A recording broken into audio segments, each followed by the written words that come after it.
বলবে না এই ফিচারগুলো তোমাদের সাথে শেয়ার করিনি। তোমরা যদি ভিভো বা আইকিউ ডিভাইস ইউজ করে থাকো তাহলে প্রথমে সেটিংসে চলে এসো। সেটিংসে এসে ভয়েস আইসোলেশন বলে সার্চ করলে এই অপশনটা পাবে। জাস্ট প্রত্যেকটা অপশনকে অন করে দাও। এটা অন করে দিলে তুমি যতই হই হট্টগোলের মধ্যে থাকো না কেন, নয়েজ ক্যান্সেলেশন মোড অন হয়ে যাবে।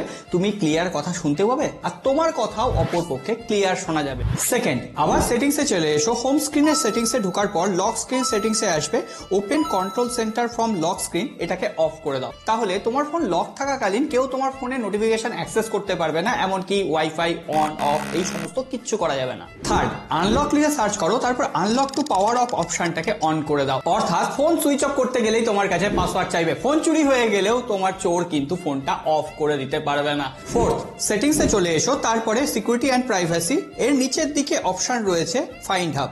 এখানে ফাইন্ড ইওর অফলাইন ডিভাইসটাকে উইদাউট নেটওয়ার্কে সেট করে দাও। তাহলে তোমার ফোন যদি চুরি হয়ে যাও, সিম বার করে নেওয়ার পরও তোমার ফোনটাকে কিন্তু ট্রেস করা যাবে। তো শুধুমাত্র আইকিউ বা ভিভো ডিভাইসে নয়, প্রত্যেকটা কোম্পানির ফোনেই কিন্তু এই সেটিংস গুলো রয়েছে, শুধুমাত্র একটু লুকিয়ে রয়েছে। তুমি কোন কোম্পানির ফোন ইউজ করছো কমেন্ট বক্সে লিখে জানাও, আমি ডাইরেক্টলি তোমাকে মেসেজ করে বলে দেবো। আর হ্যাঁ, ভিডিওটা শেয়ার করতে ভুলো না যেন।